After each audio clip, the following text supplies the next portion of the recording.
I am falsely accused of making false statements during my testimony to the House Intelligence Committee.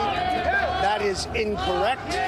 Any error I made in my testimony would be both immaterial and without intent. As I have said previously, there is no circumstance whatsoever under which I will bear false witness against the president, nor will I make up lies to ease the pressure on myself. I look forward to being fully and completely vindicated. Good morning and welcome to AM Joy. Well, it's kind of hard to hear that first part over those lock him up chants, but this is the spectacle that the presidency of the United States has been reduced to. A defiant Roger Stone, just hours after the pre-dawn raid of his Florida home, almost seeming to enjoy the circus as he becomes the sixth Trump official or advisor to be indicted or found guilty of crimes in the Mueller investigation. Stone was charged with obstruction, making false statements, and witness tampering for allegedly lying to Congress about his contacts with WikiLeaks as they released stolen Democratic emails during the campaign. Now, it's unclear exactly how long Roger Stone could face in prison if convicted, especially if Mueller is holding back charges as a way to get him to spill some tea on his buddy Donald Trump.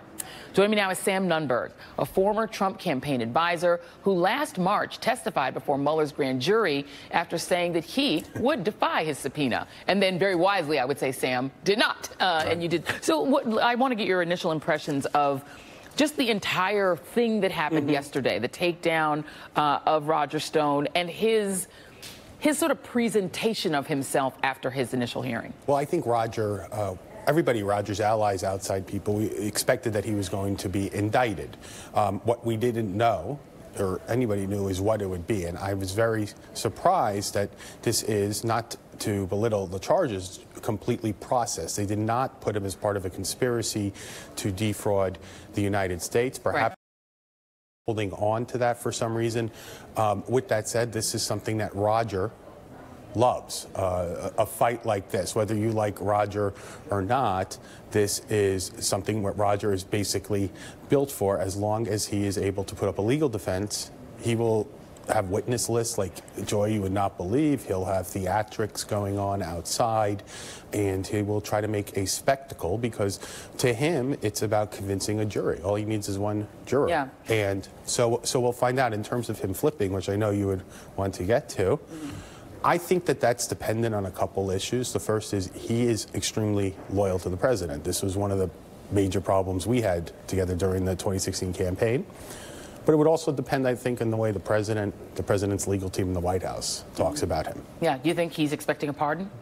It's a good question. I can't speak for him. I've never discussed this with him. Let me be very, very careful when I answer this. But I think in the back of a lot of these people's minds, they are expecting pardon. Sure. Yeah. So let's talk about the actual substance of the charges. So went through and read the indictment yesterday, and let's just go through a couple of things that were alleged. One of them was this question of how Roger Stone was making all of these predictions, some of them on Twitter, about whose time in the barrel was going to be next, about what was coming, and whether or not he was interacting with the Trump campaign during it. Here's one element of the indictment. On or about September 18, 2016, Stone emailed person 2, who is now known and I think has been confirmed by him to be Randy Credico. Credico, yes. An article with allegations against then-candidate Clinton related to her service as Secretary of State. Stone stated, "Please ask the head of Organization 1, which would be WikiLeaks, for any state or HRC email from August 10 to August 30, particularly on August 20, 2011, that mentioned the subject of the article and confirm this narrative." It sounds as if Stone was intending to use WikiLeaks as essentially a place to mine opposition research on Hillary Clinton. Would that be accurate? Yes. Look, I think Roger would have used WikiLeaks. I think Roger would have even gone into the embassy and met with Julian Assange if he'd been invited. But he didn't. And in terms of this, it's that he made himself. This has been my issue, and is one of the reasons why it was very difficult for me to go into grand jury. Somebody who's worked for him and knows him, is because he made himself such a target during this process, which he didn't have to do for a bunch of reasons, that they then started looking into this. And now, when you're looking into person 2, person 1, we're talking about we're talking about Randy Credico, and we're talking about Jerome Corsi. Jerome Corsi, right, the author of the Birther Conspiracy, with whom he's now fighting. So another part, speaking of Jerome Corsi, on or about August 2nd, 2016, person one, who's Jerome Corsi, emails Stone. Person one stated in part, word his friend in embassy plans 2 more dumps. One shortly after I'm back, he said he was in Europe. Second in October. Impact planned to be very damaging. Would not hurt to start suggesting HRC is old, her memory bad, and has had a stroke. And now let's start looking at what actually happened. You had InfoWars and the right start, ginning up these allegations that Hillary Clinton was mentally feeble, physically feeble. And then about a month later, she caught a cold, and the mainstream media picks it up. There's a Washington Post headline about Clinton's health being a major issue. So these things were actually implemented. Are you surprised that Jerome Corsi and Roger Stone and Randy Credico were doing this by email, creating an email paper trail, essentially, of their working with WikiLeaks? Did they just think it was not illegal to use hacked material?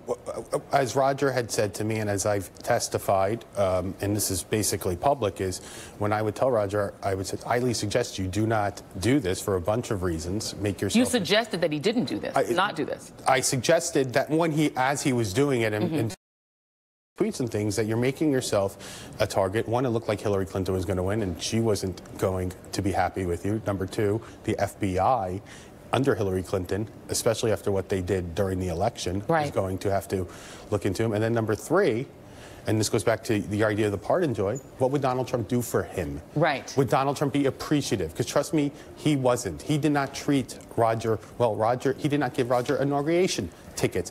And Roger Stone didn't have inauguration tickets? Well, he did end up getting them, but not directly, I don't believe, through other intermediaries. So you don't even think that Trump appreciated it? Because in the indictment... I don't think Trump appreciated Roger or me. No, I don't, in general. Yes. Do you have any idea who the senior campaign officials that were having these back and forth conversations? I know at one point there were emails the New York Times found where Steve Bannon is emailing back and forth with someone who's telling him, you need to get in touch with Roger Stone. You need to get in touch with these guys. Matt Boyle. Reporter Matt Boyle. Right. That's all public. That's in the back end. On the top, what you're talking about is in that July time frame. I don't know specifically who it is. Could it be Donald Trump? Could it be Donald Trump who instructed them at that later paragraph? It could be, but I don't know. But yes, it could be. Because there's a paragraph in the indictment that says that they were instructed by a senior campaign official to go back to... It says a senior campaign, not to correct, it says even worse. It's like the senior campaign official was instructed to go back. And they made sure to not, and that's at the same paragraph where they're extremely particular in writing senior campaign official contacted. It could be. Who else would Roger Stone have had a personal relationship with besides Donald Trump himself on that campaign? Well, in that time frame, things were a lot different. And going through, just to understand, once Paul Manafort got in to the campaign, first under the auspices that he was going to help Trump during the convention, and then basically it looked as if Roger and I were going to get what we wanted from one point and push Corey Lewandowski out. Roger was more affiliated with the campaign. From the outside was fine by him because he's not directly culpable, or he doesn't have to answer to Trump. But I would assume, and I don't know this, they're talking about Manafort and Gates. Okay, because those would be the people he would know. He wouldn't in that July time. In that July time, look, I was asked, and others have been asked, how often did Donald Trump talk to Roger Stone? How often do you know did Roger Stone talk to Paul Manafort and Rick Gates? I am sure during their proffer sessions, both of them, they were asked extensively about this. Michael Caputo has said that during his voluntary interview, they asked him about a certain meeting between them. So look, I think that they're talking about either Rick Gates and Manafort there, at the very least. And Roger Stone is who recommended that Donald Trump hire Manafort in the first place because they used to be business partners. Is that correct? And Tom Barrack. Okay. Tom Barrack also recommended that Manafort be Tom Barrack recommended it to the kids. But then Donald Trump called Roger when he was about to make the move, because this was essentially pushing Corey to the side. Said, explain to me what's going on with this convention. Could I really lose the delegates at that point? Now remember, at that point, That's the point where Donald Trump even won the state of Louisiana, the primary, but got less delegates than Ted Cruz. So they were worried about delegates. But was there any indication in your mind that one of the reasons that the campaign wanted Paul Manafort was his experience, his very particular experience in dirty campaign tricks, to be blunt? Because that's what Roger Stone self-identifies himself as being expert in. Did the Trump campaign want Manafort because of his history of doing dirty tricks in places like Ukraine? In elections? No, I don't believe so. I believe they wanted it really just for delegates, for the convention. And he came in there as the convention manager. He came in there as the convention manager. Trump was losing at that time delegates to Cruz, even though he had won more states. Right. He was getting destroyed in caucus states, something like 8-1 in some states even, and they needed delegates, and Lewandowski was completely unprepared for a delegate fight. I don't believe,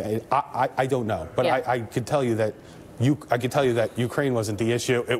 It was losing your nomination at the convention. Ukraine's okay. Very quickly, yes. There's also a lot of witness intimidation that's spelled out in the indictment. I'll give you just one of them. On multiple occasions, including on or about December 1, 2017, Stone told Person 2, Randy Credico, that Credico should do a Frank Pentangeli before the House Select Committee on Intelligence to avoid contradicting Stone's testimony.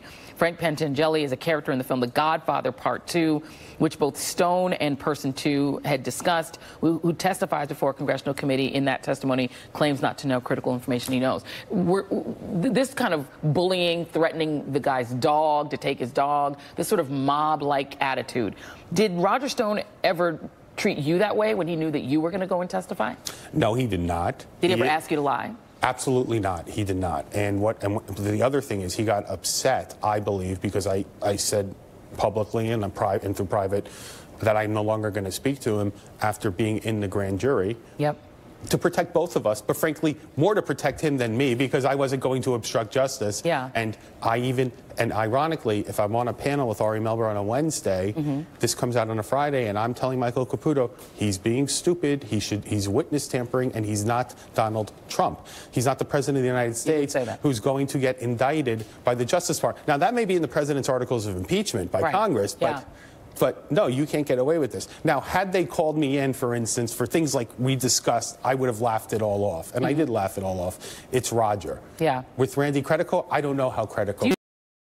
Do you know Randy Credico well? Do I know him well? No. But do I know him? Yes. I've known him throughout the years. And he did advise, at least according to this indictment, he tried to tell Roger Stone, you probably should change your testimony and not lie. And Stone did it anyway. Well, again, and that's what's very strange to me here, because at the end of the day, the issue is why, according to this, we'll see Roger's defense, but according to the Justice Department, why would Roger simply not say, I was talking to Jerome Corsi? Right. As opposed to talking to Credico. Let's talk about that on the other side of the break. We're going to have Sam stay with us, and coming up, our all-star Russiagate panel is going to join the conversation. And that is right. Look at them there. Look fabulous. Right after this quick break.